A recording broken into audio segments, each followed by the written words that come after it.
Super star Rajinikanth இப்போ கூலி படத்தில் நடித்து முடிச்சிருக்காரு. இந்த கூலி திரைப்படத்தை லோகேஷ் இயக்கியிருக்காரு. சன் பிக்சர்ஸ் பிரம்மாண்டமாக ப்ரொடக்ஷன்ஸ் பண்ணியிருக்காங்க. அனிருத்தா மியூசிக் பண்ணியிருக்காரு. மேலும் இந்த கூலி படம் ஆகஸ்ட் 14ஆம் தேதி உலகம் முழுவதும் ரிலீஸ் ஆக போகுதுன்னு அஃபீஷியலாக அனௌன்ஸ்மெண்ட் பண்ணிட்டாங்க. மேலும் இந்த கூலி படத்தில் சூப்பர் ஸ்டாரோட சேர்ந்து ஷௌபின் ஷாகர், உபேந்திரா, நாகார்ஜுனா, ஸ்ருதிஹாசன், சத்யராஜ், அமீர்கான் போன்ற மிக முக்கியமான நடிகர்கள் எல்லாருமே சேர்ந்து நடிச்சிருக்காங்க. இந்த படம் கண்டிப்பாக தமிழ் சினிமாவில் 1000 கோடி கலெக்ஷன் பண்ணும் படமாக இருக்கும் என சொல்லப்படுது. அதைத் தொடர்ந்து சூப்பர் ஸ்டாரோட அடுத்த படம் குறித்து ஒரு சின்ன தகவல் கிடைச்சிருக்கு. வாங்க என்ன நம்ம வீடியோக்குள்ளே போய் பார்ப்போம். வேட்டையன் படத்துடைய வெற்றியை தொடர்ந்து சூப்பர் ஸ்டார் ரஜினிகாந்தோட நடிப்பில் இப்போ ரிலீஸுக்கு தயாராக இருக்க திரைப்படம் கூலி. இந்த கூலி திரைப்படம் லோகேஷ் இயக்கியிருக்காரு. சன் பிக்சர்ஸ் பிரம்மாண்டமாக ப்ரொடக்ஷன்ஸ் பண்ணியிருக்காங்க. அனிருத்தா மியூசிக் பண்ணியிருக்காரு. இந்த படம் ஆகஸ்ட் 14 ரிலீஸ் ஆகுது. அதைத் தொடர்ந்து சூப்பர் ஸ்டாரோட நடிப்பில் இப்போ உருவாகியிருக்கும் திரைப்படம் ஜெயிலர் 2. இந்த படத்துடைய 2 கட்ட ஷூட்டிங் முடிந்தது. இன்னும் 2 கட்ட ஷூட்டிங் தான் பாக்கி இருக்கு.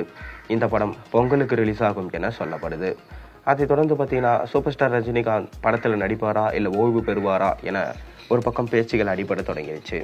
ஆனால் லதா ரஜினிகாந்த் என்ன சொல்லியிருக்காருன்னா, சூப்பர் ஸ்டார் ரஜினிகாந்த் தொடர்ந்து படங்களில் நடிப்பார், அதில் எந்த பிரச்சனையும் இல்லை அப்படின்னு சொல்லியிருக்காங்க. மேலும் KS ரவிக்குமார் மீண்டும் நம்ம ரஜினியை சந்தித்து ராணா கதையை ஒரு முறை சொல்லியிருக்காரு. ரஜினிகாந்த் எப்போவுமே பார்த்தீங்கன்னா ராணா கதையை ஃபோன் பண்ணி அந்த கதையை சொல்லுங்கள், நான் கேட்க விரும்புகிறேன் அப்படின்னு சொல்லிட்டு KS ரவிக்குமார்கிட்ட சொல்லுவாராம். KS ரவிக்குமாரும் முதல் முறை எப்படி கதையை சொன்னாரோ அதே போல தான் மீண்டும் மீண்டும் ரஜினியிடம் கதையை சொல்கிறாராம். இப்போ வரைக்கும் சூப்பர் ஸ்டார் ரஜினிகாந்த் ஃபோன் பண்ணி அந்த கதையை கேட்டுட்டு தான் இருக்காரு. அந்தளவுக்கு சூப்பர் ஸ்டார் ரஜினிகாந்துக்கு அந்த கதை மேலே ஆர்வம் அதிகம். ஆனால் என்னவோ ஒரு சில காரணங்களுக்காக அந்த படத்தை எடுக்க முடியாமல் போயிடுச்சு. கடைசியாக நம்ம KS ரவிக்குமார் ரஜினிகாந்தை வச்சு லிங்கா படத்தை எடுத்திருந்தார். ஆனால் அந்த படம் மாபெரும் ஃப்ளாப் படமாக போயிடுச்சு. ரஜினிகாந்தே தன்னோட சம்பள பணத்தை விட்டு தந்தார். அந்தளவுக்கு ஃப்ளாப்.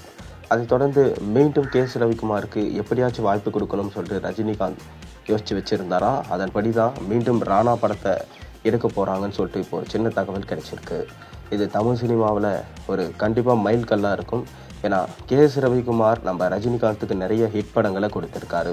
அந்த வரிசையில் மீண்டும் இப்போ ஒரு ஹிட் படத்தை கொடுக்கறதுக்காக ரஜினிகாந்தும் KS ரவிக்குமார் கூட்டணியும் அமைய போது கூடிய விரைவில் பொறுத்திருந்து பார்ப்போம். நீங்கள் என்ன நினைக்கிறீங்க? நான் சொன்ன இந்த தகவல் உங்களுக்கு பிடிச்சிருந்தா மறக்காமல் கீழே கமெண்ட்டில் சொல்லுங்கள். மேலும் சேனலுக்கு சப்ஸ்கிரைப் பண்ணி லைக் பண்ணுங்கள், பெல் ஐகானை ப்ரெஸ் பண்ணுங்கள். அப்போ தான் நான் போகிற வீடியோஸ் எல்லாம் நோட்டிஃபிகேஷனாக வந்து சேரும்.